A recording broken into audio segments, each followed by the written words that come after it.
Hello everyone. Today we'll be going to discuss about the registered trade union is a legal person or not. Is registered trade union a legal person? Explain the privileges enjoyed by the registered trade union. क्या privileges वो enjoy करते हैं कौन registered trade union? So yes, a registered trade union is considered a legal person under Indian law. ठीक है, एक registered trade union consider किया जाता है as a legal person under Indian law.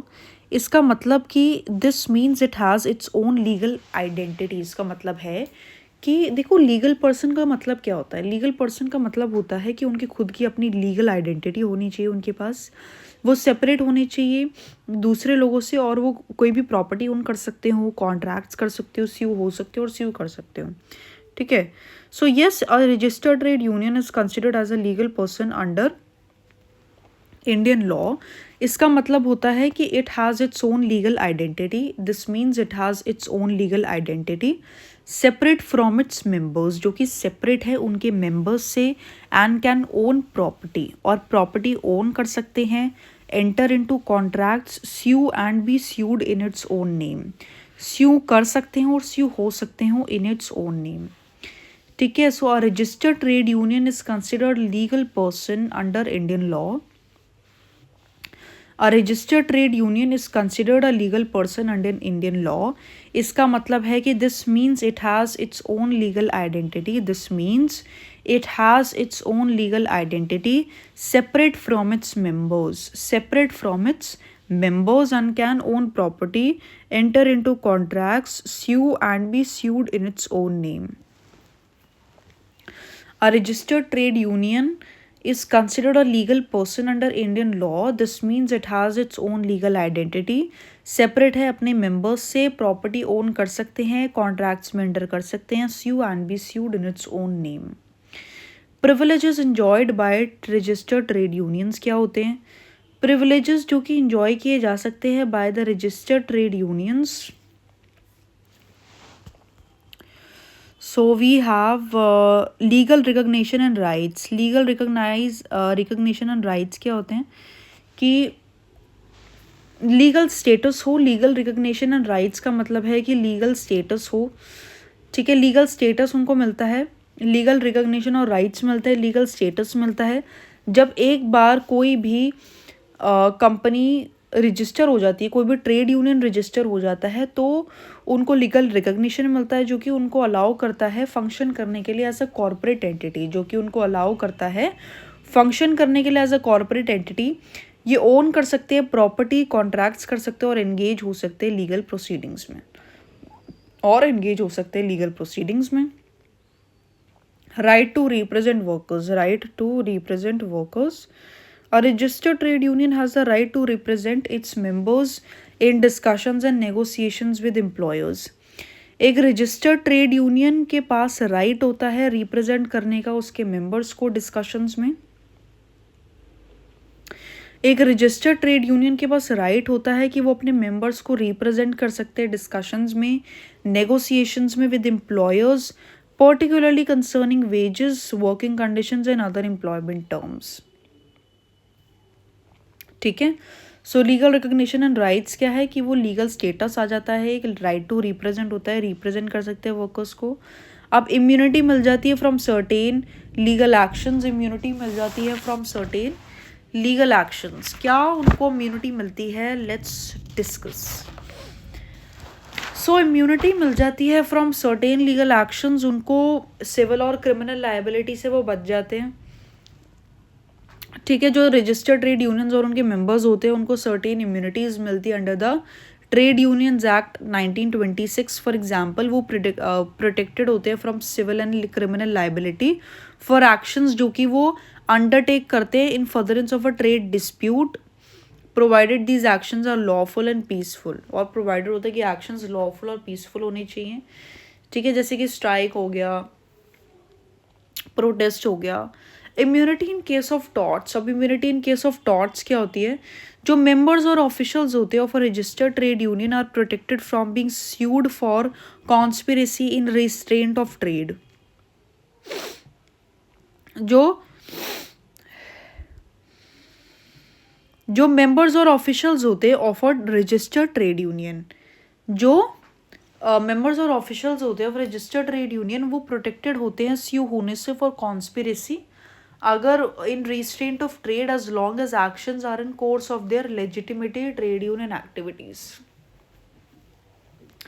जो टॉशियस लाइबिलिटी होती है उससे भी वो बच जाते हैं from being sued for conspiracy अगर वो ट्रेड में कोई रिस्ट्रेंट होता है। ठीक है, अब हम बात करें आगे फाइनेंशियल और एडमिनिस्ट्रेटिव बेनिफिट्स मिलते हैं, टैक्स एक्सेम्पशंस, कलेक्टिंग फंड्स। तो जो इनकम होती है from the property of a registered trade union ये एग्जेम्प्ट होती है फ्रॉम इनकम टैक्स, उनको इनकम टैक्स नहीं पे करना पड़ता। ये हेल्प करता है ट्रेड यूनियंस को मैनेज करने में उनके finances more efficiently and focus on member welfare. Collecting funds, जो रजिस्टर्ड ट्रेड यूनियंस होते हैं लीगली कलेक्ट कर सकते हैं funds from there members through subscriptions, donations और अदर लॉफुल मीन्स। जो रजिस्टर्ड ट्रेड यूनियंस के मेंबर्स होते हैं ये लीगली कलेक्ट कर सकते हैं funds from there members through subscriptions, donations और अदर लॉफुल मीन्स। ये जो फंड्स हैं ये यूज़ किए जा सकते हैं फॉर यूनियन एक्टिविटीज़, जो कि इंक्लूड करता है legal battles, welfare programmes and administrative cost. ठीक है, तो ये लीगली कलेक्ट कर सकते हैं funds through subscriptions, donations and other lawful means. Participation in industrial relations, collective bargaining, ये रजिस्टर्ड ट्रेड यूनियंस जो है क्रूशल रोल प्ले करते हैं कलेक्टिव बार्गेनिंग। ये नेगोशिएट कर सकते हैं with employers on behalf of workers, secure करने के लिए better wages, improved working conditions and other employment benefits. Represent कर सकते हैं अपने आप को इंडस्ट्रियल डिस्प्यूट्स में। जो रजिस्टर्ड यूनियंस होते हैं वो रिप्रेजेंट कर सकते हैं वर्कर्स को in conciliation proceedings, labour courts and industrial tribunals.